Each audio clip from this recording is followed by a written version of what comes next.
guys. Welcome back. To Cafe for Nerds. We're back here with a Long time no see. Long time no see. We've been very busy, but Yeah. very busy the last month, yeah. Long time. I know, but we're back for an X-Men video because obviously Dark Phoenix came out. Must have been about a month or so ago now. Yeah. I'm very happy about this. I've waited a long time to do an X-Men so we thought video. we should, because it's obviously the end of the Fox X-Men franchise. Yeah, X-Men no more for quite a few years. Until Marvel took over. Hibernation. Yeah, exact hibernation.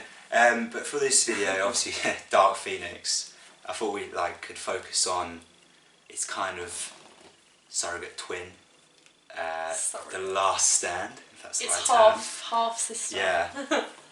It's long lost sibling.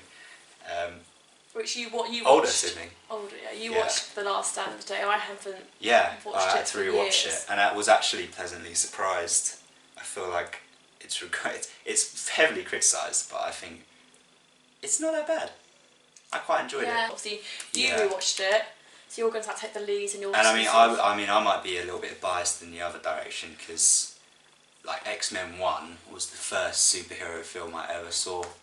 And it's what got me into superheroes. Little baby Jamie. No, it wasn't a baby. It came out in 2000. What? So you were 3 years old? Yeah. Wow. That's like toddler. So mature. I obviously didn't watch it in 2000, but no, it was the film that started my love for superheroes. I mean, look how far we've come. I'm still a massive nerd. I thought we could start with The Last Stand, then move on to Dark Phoenix. So, if we start with, I've got up the synopsis because I couldn't remember it. For The Last Stand, just read it out. We have do a good voice, dramatic voice. in a land. It's like Batman. What? Right. Bear with me because I'm dyslexic. Okay. So the discovery of a cure for mutation leads to a turning point for mutants. They may now choose to give up their powers and become fully human, or retain their uniqueness and remain isolated. War looms between the followers of Charles Xavier, who preaches tolerance, and those of Magneto, who advocate survival of the fittest. Ooh, So, ominous. that sounds pretty good. It's quite a good synopsis. I quite like that. Yeah. Gives a little bit away, but still a bit mysterious. This film, for me, it is the worst in that trilogy, which is that's kind of largely agreed upon. Yeah. It's the lowest scoring on IMDb and Rotten Tomatoes out of X-Men 1, 2 and Last Stand. And probably Metacritic as well, I assume. Yeah, probably I didn't look that one up. Thanks for bringing that up, Lucy. Slacking. But yes, I mean it's not an awful film. It got 6.7 on IMDb and a 58% on Rotten Tomatoes, which is pretty bad, but still over halfway. Considering Rotten Tomatoes is quite harsh. The thing is, with Rotten Tomatoes, I tend to find they jump all over the place. It's really you inconsistent. can't really judge it off of that. And they're already prejudiced against superhero films. Although I think 58% is quite accurate for this film because it's lenient. For me, it's a good film, but it has a lot of issues with it. The action's good. I mean, and the thing I liked about X-Men Last Stand is it was one of those early superhero films, but it was so brave with the things it did, killing off a main character like Charles Xavier. Spoilers. It's 2006. If we didn't warn you. Yeah. It's killing off a main character like that, and that was quite an emotional scene as well. And I think my brother was devastated when he saw it because he's a massive fan of Patrick Stewart as well. He's even a bigger nerd than me. But it's one of those things you're oh my god, you wouldn't expect that to happen in a superhero film. Superheroes always win. And the fact that it was Jean Grey who killed him off as well was just insane. But yeah, it introduced all these new mutants as well into it. And I know they get a lot of stick for this, but the Juggernaut. This X-Men Last Stand is the Juggernaut's first appearance in films, and it's an awful rendition of the Juggernaut. There's no comic I'm pretty accuracy. sure the whole thing was him just running through walls. Yeah, in Alcatraz. but it was that's kind of it's basically what the Juggernaut does. But they also they had the Juggernaut and just the kind of this film really showed the frenemy kind of side of Charles Xavier and Magneto. Because there's like this line after Jean kills Xavier, and you know, Magneto's back in his camp with all his mutants, and then like Pyro, his like right hand man, says like, oh, I would have killed him when I had the chance, like ages ago and stuff, and Magneto just stops him. He's like, no, never say a bad word about Charles. He's done more for mutant kind than you can imagine. And it kind of shows that actual respect between the two of them. Yeah, man. Even though they're like, they've got these conflicting like takes on what's going on in society. You know, where Charles tries to be like the golden boys and like, look, we'll get everyone to like us, whereas Magneto's like, screw that. This is who I don't care what they think. I'm more powerful than them. Let's just kill them. It's really understandable from the 2 points of view. Whereas, you know, you've got Charles, who comes from this very like affluent background, lives in a mansion, like he's rich as fuck, quite charitable. Yeah, and then you've got Magneto, who is a child of Auschwitz and the Holocaust, and it kind of is like he's had so much shit thrown at him for being different. You can kind of understand why he now has this power to do something about it, and he would. He's never been taught forgiveness or mercy, I don't really think. He's been taught the harsh lessons in life, never had the easy route.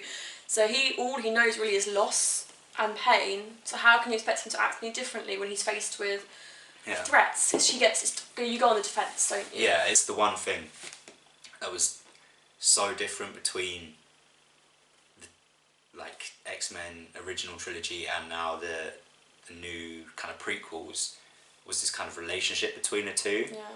And you can see that like in The Last Stand, it's actually built up, and you can see that it's come together, whereas in the prequels it starts off really well, and it's one thing I love about First Class was like that kind of early relationship you see between them and how it disintegrates over those films. But then in the last like 2 or 3 prequels, there's been like no kind of relationship between them very much. One of the good things about, I think, everyone kind of complains that The Last Stand didn't do the Phoenix Force justice, but they seem to forget, you know, that statement is true, it is kind of like brushed over, but what they do forget is that The Last Stand isn't a Phoenix story. No. It is, and it says it in the synopsis that I read at the start. It doesn't even mention it, which is also like good for like the twist, but you don't know what to expect. But it's also because the main kind of storyline is this cure for mutation and the struggle of this kind of conflict within the mutants of, do I change to be normal in society or stay myself and get judged? That's the main story, and it's also a very good like point to put out there. It's a very good message to put out that this kind of, should you change to be accepted or accept who you are? And that is done very well between the different characters. You've got Storm, who's like, we don't need a cure, we're perfect, and you've got Rogue, who's struggling that, you know, her mutation actually causes her to, like, unable to touch people, even the guy she loves. So she's very much like, well, maybe I should take this. And you've got all these different sides, and then it kind of comes to this big battle at the end. Beast, Hank McCoy, goes to visit the mutant who is, you know, supposedly he's the cure. He's where they've taken his DNA from. He renders other mutants powerless. And you get Hank McCoy to go visit him, and then his like skin changes back to human, and he starts having this internal like conflict of like, oh, like maybe I do want to be like this again. But then, you know, he joins the X-Men at The Last Stand. And that was another thing, another character that they put in there, which was Beast, who was an original X-Men, who we waited like these 3 films to see, and it was amazing. And Kelsey Grammer was perfectly cast for that. I think better than what's his name? Who plays him now? Because Jennifer Lawrence was dating him. Holt, something Holt. No. Yeah, something Holt. I don't think so. It is. Something H-O-L-T. Holt. Nicholas Hoult. H-O-U-L-T. Oh, fuck off. Last Stand suffers from the fact that you have this change of director kind of at the last minute. You know, Bryan Singer did the first 2 X-Men films and then left to go do what I consider an abomination of a Superman film, Superman Returns. It's so boring. Horrendous. I struggled to sit through it. And he took James Marsden with him, so you get that lovely scene of Jean killing Cyclops. So, and that was, you know, that's one of the bad things that the original trilogy did was Cyclops' character, and actually the prequels did as well. Like, no, Cyclops never gets justice. No. I think they just crammed too much into Last Stand. There was too much going on. The action had potential, it was good. Yeah. There was some I think the third act was a bit messy, but it was enjoyable. Yeah. It wasn't horrendous. CGI was actually pretty good for considering it was released quite a while when ago. this came out, it's 2006. Yeah.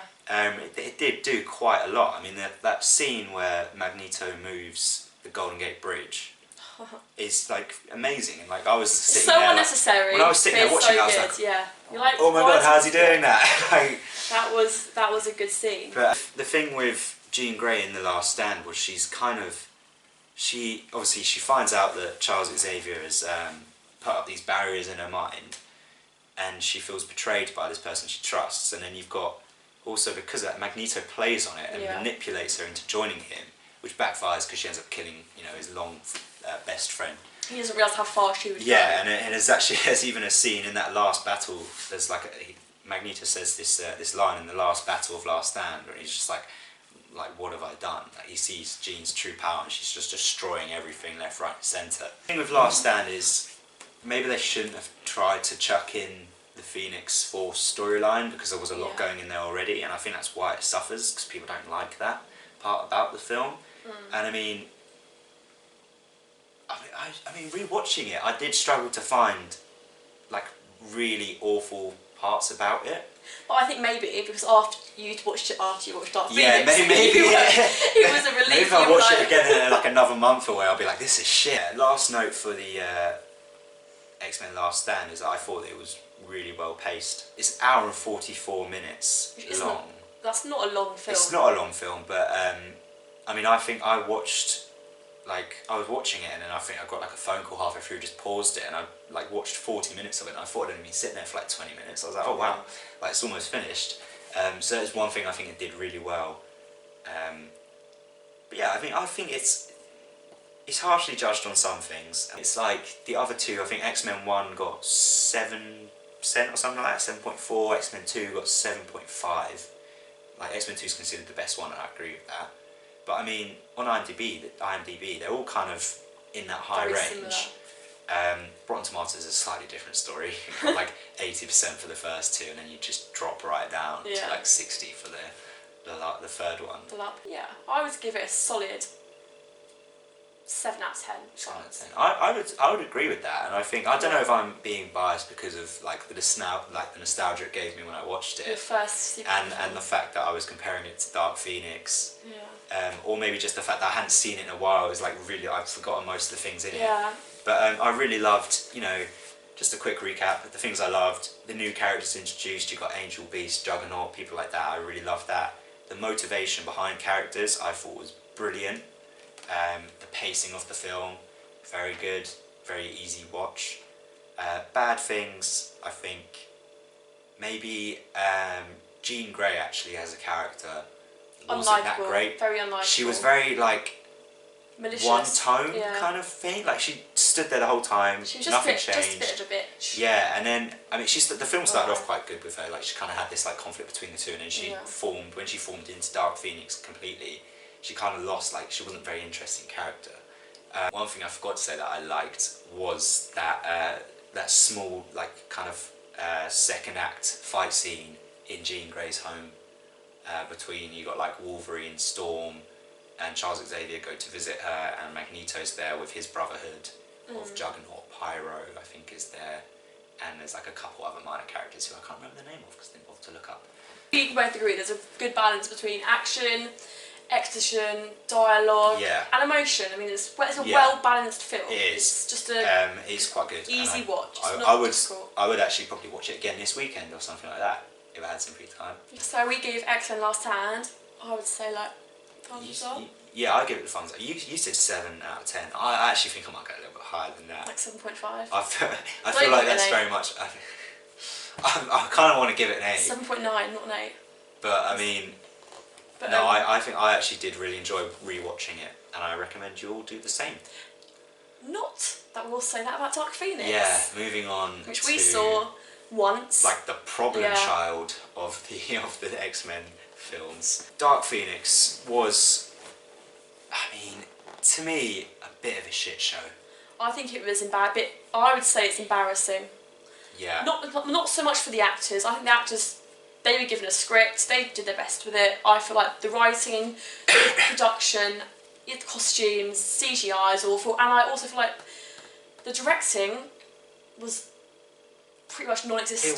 There was very nothing. much like, you could tell when someone was having a conversation, it would just like, not even like pan, it would literally be like, this is you talking, now they're talking, and it's just like, I don't want to go watch a film where I'm watching it like that. You don't feel like you're involved in it at all. It's like filmed like a student film for most of it.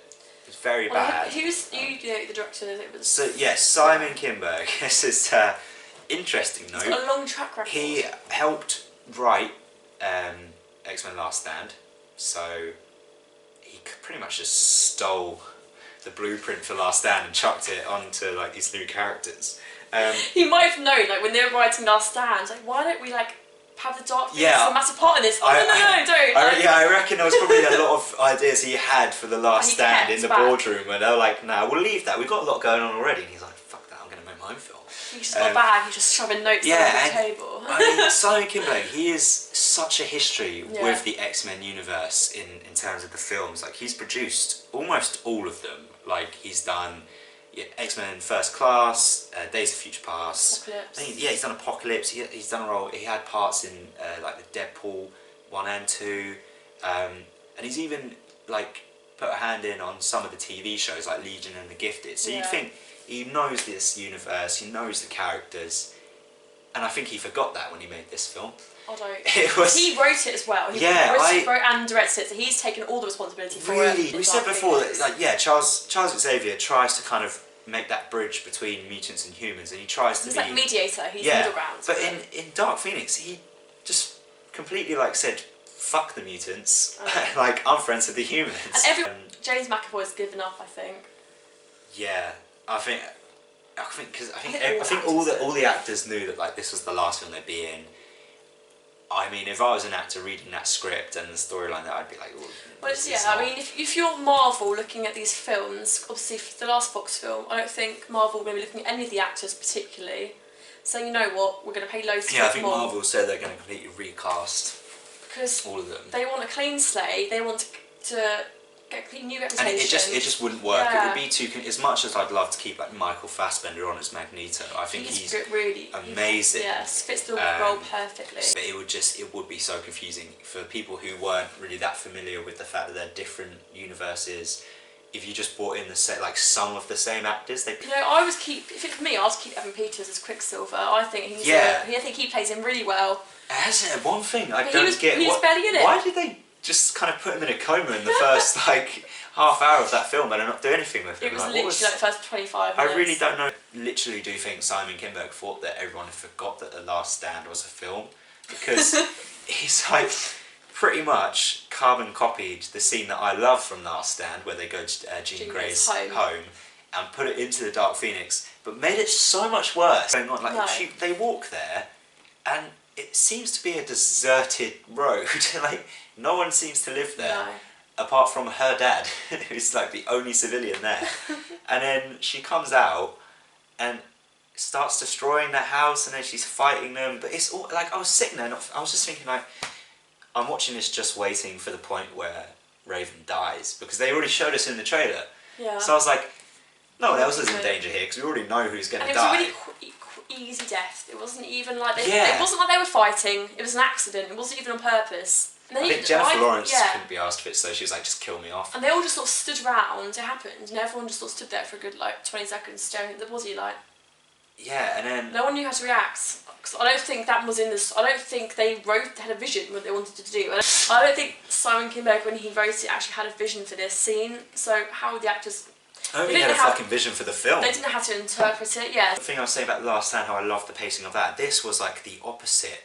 I was sat there in the cinema thinking like, we've been here forever, and it's only 10 minutes longer than Last Stand. I'm surprised I didn't fall asleep, to be honest. I was like, this is so boring. Like, there was sort of like the first and second act like kind of merged into one. Like nothing happened. There was no transition of like pace or mood in the film.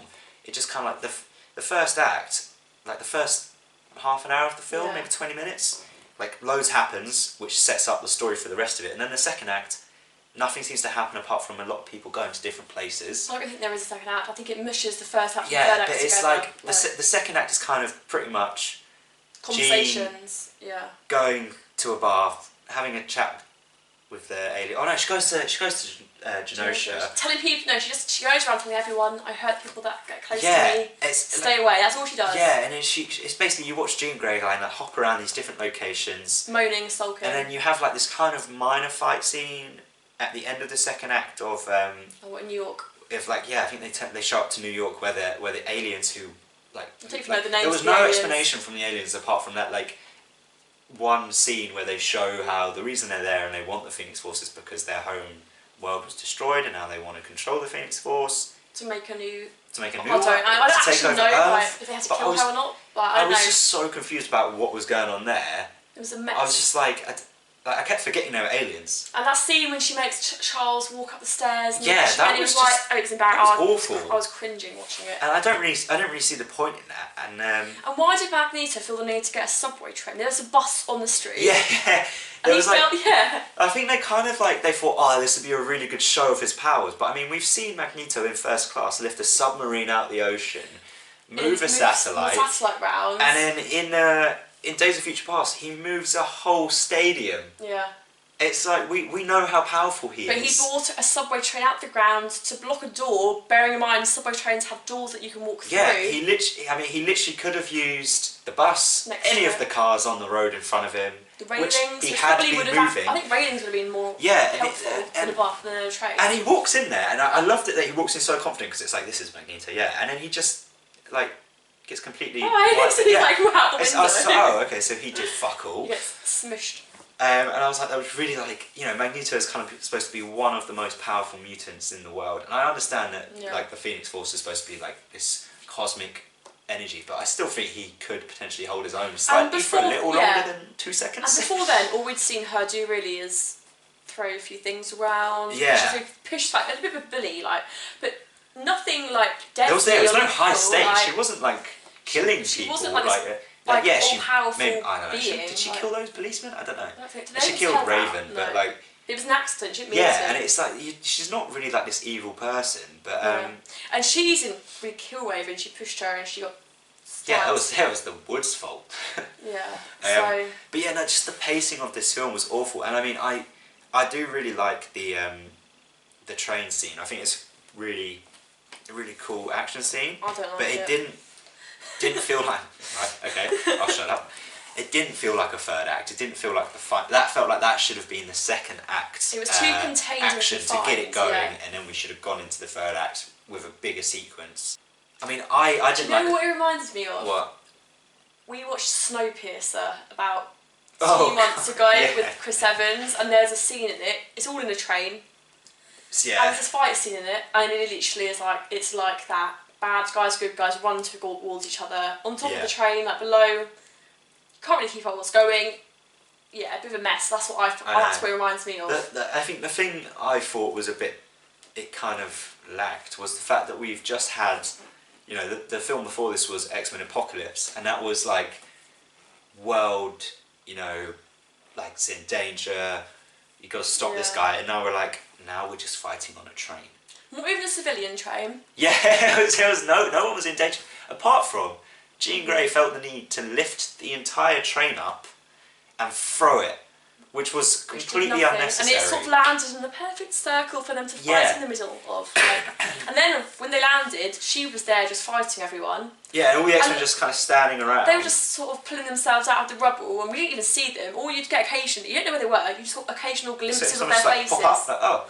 This is how bad the directing was, yeah. You just got like literally a second shot of their face, didn't know where they were. Yeah. They weren't doing anything, and they were just, Jean Grey was just on her own. Yeah, and it's like...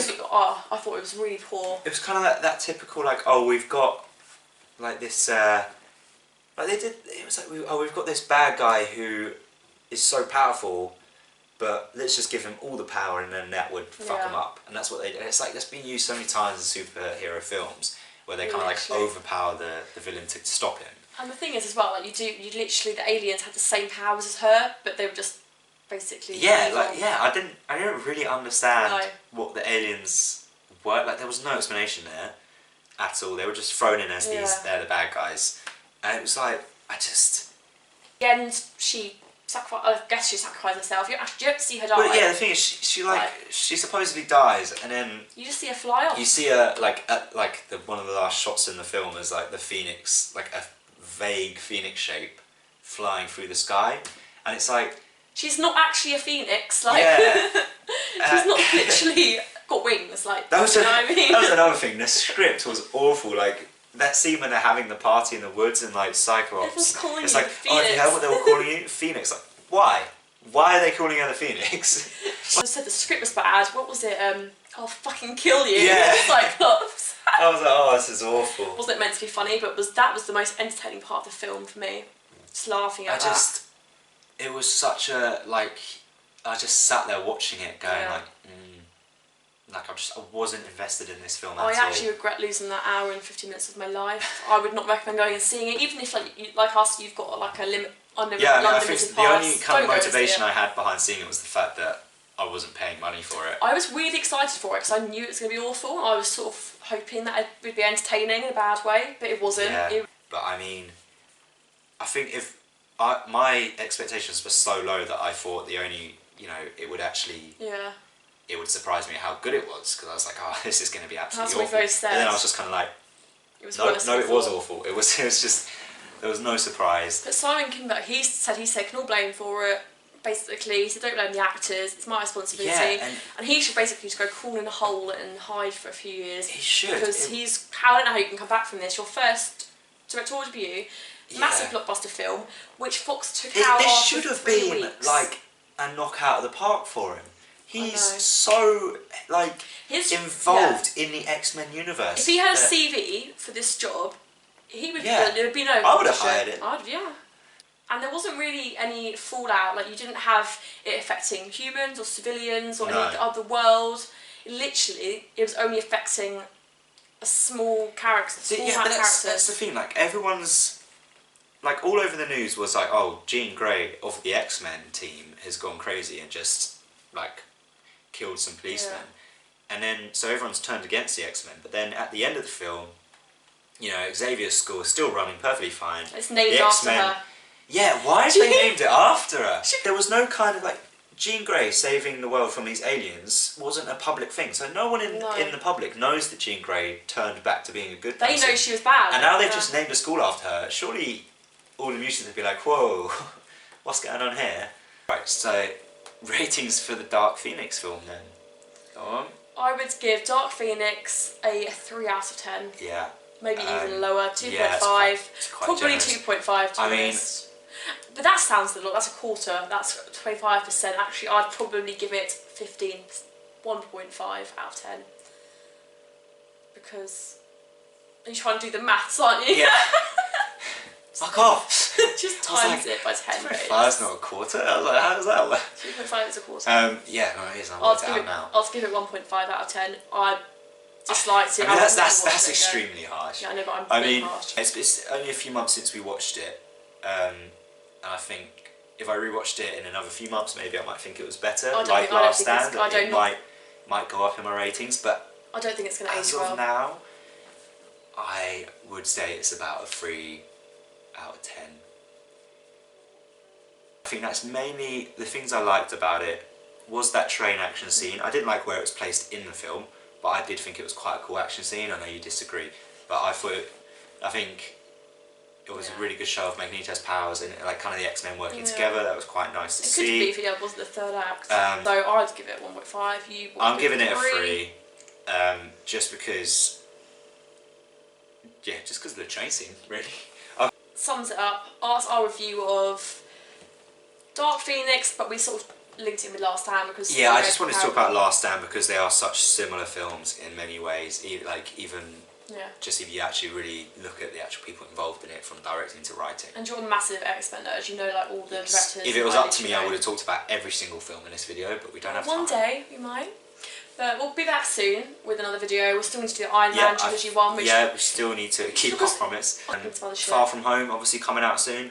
Whoop. So we should probably do which I think is going to be very good, very excited. Yeah.